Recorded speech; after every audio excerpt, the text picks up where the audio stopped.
اسلام ایک مکمل دین ہے اور اپنے ماننے والوں کی زندگی کے ہر موڑ پر رہنمائی کرتا ہے۔ اسلام نے کسی مقام پر بھی جو ہے وہ غلط ڈگر پہ چلنے سے منع کیا اور اچھے انداز سے زندگی گزارنے کے رہنما اصول عطا فرمائے۔ اسلام میں رزق کمانے سے منع نہ کیا گیا، لیکن دوسروں کے ساتھ دغا بازی کرنا، دوسروں کو دھوکہ دینا، دوسروں کا حق مارنا، اس سے اسلام نے منع کیا۔ بلکہ ہمارے آقا و مولا امام الانبیاء علیہ السلام نے ارشاد فرمایا، الکاسب حبیب اللہ، جو بندہ محنت کر کے روزی کماتا ہے اللہ اس کو اپنا حبیب بنا لیتا ہے۔ کسی مقام پر بھی اسلام نے نہیں روکا کہ آپ رزق نہ کمائیں، آپ جو ہے وہ مال نہ کمائیں، بلکہ نبی پاک علیہ السلام کی بارگاہ میں ایک صحابی آئے اور ان کے ہاتھوں پہ نشان پڑ گئے تھے مزدوری کرنے کی وجہ سے، ہاتھ سخت ہو چکے تھے۔ نبی پاک علیہ السلام نے ان ہاتھوں کو دیکھا تو فرمایا اللہ ان ہاتھوں کو بڑا ہی پسند فرماتا ہے جو محنت کرنے والے ہوں۔ تو اسلام نے رزق کمانے سے منع نہ کیا بلکہ حرام کمانے سے منع کیا۔ آقا علیہ السلام ایک جگہ سے گزر رہے تھے تو ایک صحابی نے اپنا مال جو ہے وہ سڑک کنارے بیچنے کے لیے لگا رکھا تھا۔ رات کو بارش ہوئی تھی تو جب آقا علیہ السلام کا وہاں سے گزر ہوا تو نبی پاک علیہ السلام نے صحابی کے اس مال کے اندر اپنا ہاتھ داخل کیا۔ تو جب اندر ہاتھ داخل کیا تو دیکھا تو مال نمی والا تھا۔ آقا علیہ السلام نے اپنے غلام سے فرمایا بھائی یہ کیا ہے؟ تو تربیت مصطفیٰ میں رہنے والے غلام رسول نے عرض کیا رسول اللہ، رات بارش ہوئی تو وہ پانی جو ہے اس میں موجود ہے، صبح کی دھوپ نکلی، اوپر سے مال خشک ہو چکا لیکن اندر ابھی بھی نمی موجود ہے۔ آقا علیہ السلام نے جواباً ارشاد فرمایا اگر تجھے پتا تھا کہ اس میں نمی ہے تو تو نے اندر سے مال کو نکال کر اوپر کیوں نہیں رکھا تاکہ لینے والے کو پتا چل جاتا مال نمی والا ہے۔ اور نبی پاک علیہ السلام نے ساتھ ارشاد فرمایا من غشنا فلیس منا، یاد رکھ لے جس نے ملاوٹ کی وہ ہم میں سے نہیں ہے۔ تو اسلام نے حرام کمانے سے منع کیا، دھوکہ بازی سے منع کیا، دغا بازی سے منع کیا، دو نمبریوں سے منع کیا۔ آج ہم مسلم معاشرے میں رہتے ہیں اور پاکستان میں رہتے ہوئے آج ہر بندہ پریشان ہے کہ یار بازار سے جو ہے وہ ایک نمبر چیز ملنا ممکن نہیں ہے، اصلی چیز جو ہے وہ نہیں ملتی، لوگ اس میں ملاوٹ کرتے ہیں، لوگ دھوکہ دیتے ہیں، لوگ ماپ تول میں کمی کرتے ہیں۔ تو یار وہاں بیٹھے ہوئے سارے غیر مسلم تو نہیں ہیں، ہمارے بازاروں میں بیچنے والے بھی مسلمان اور کاروبار کرنے والے بھی مسلمان، اور حالات یہ کہ وہاں سے بھی ہم پریشان ہیں کہ ہمیں اصلی چیز نہیں مل رہی، حالانکہ میرے نبی علیہ السلام نے تو یہ تعلیم دی، یہ حکم دیا کہ ملاوٹ نہ کرو۔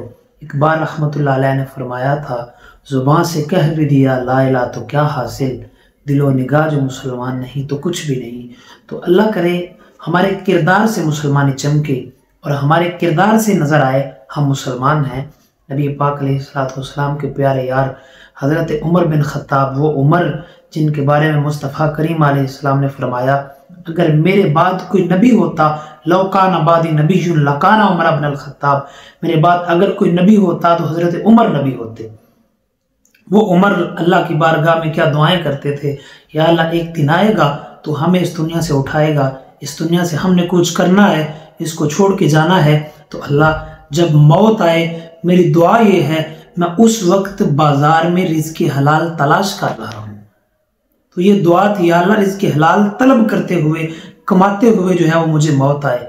میں نے پہلے بھی عرض کیا مال کمانے سے اسلام نہیں روکتا، آپ محنت کریں، ایمانداری سے تجارت کریں، کاروبار کریں، اسلام نے ترغیب دی، بلکہ ہمارے پیارے نبی علیہ السلام نے ارشاد فرمایا ایماندار تاجر جو ہے ایمانداری کے ساتھ کاروبار کرنے والا، آقا علیہ السلام نے ارشاد فرمایا حشر کے دن ایماندار تاجر نبیوں کے ساتھ اٹھایا جائے گا۔ تو کتنی بڑی فضیلت ہے۔ تو نبی پاک علیہ السلام نے قدم قدم پہ رہنمائی فرمائی، اور پھر سب سے بڑھ کر آقا علیہ السلام اللہ کے حبیب ہیں۔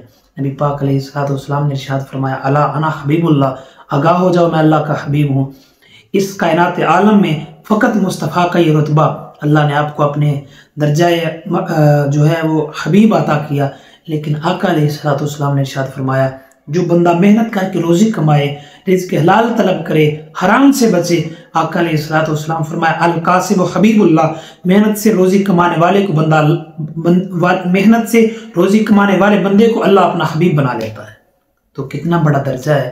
ہمیں چاہیے کہ ہم رزق حلال کمائیں، حرام سے بچیں، ہمارے کردار سے پتہ چلے ہم مسلمان ہیں، ہمارے افکار، نظریات، اٹھنا بیٹھنا، دوسرے کے ساتھ معاملات سے پتہ چلے بندہ مسلمان ہے۔ نبی پاک علیہ السلام کی بارگاہ میں 2 بندوں کا تذکرہ ہوا۔ ان میں سے ایک وہ تھا جو نماز پنجگانہ پڑھتا اور رزق حلال کی طلب میں نکل جاتا، اور دوسرا وہ تھا جو نماز پنجگانہ بھی ادا کرتا لیکن اس کے باوجود ذکر و اذکار کرتا، شب و روز جو ہے وہ نوافل پڑھتا، تلاوت قرآن کرتا۔ ذکر و اذکار اس کا جو ہے وہ محبوب مشغلہ تھا، یہی اس کی عادت تھی۔ آقا علیہ السلام کی بارگاہ میں 2 بندوں کا تذکرہ ہوا۔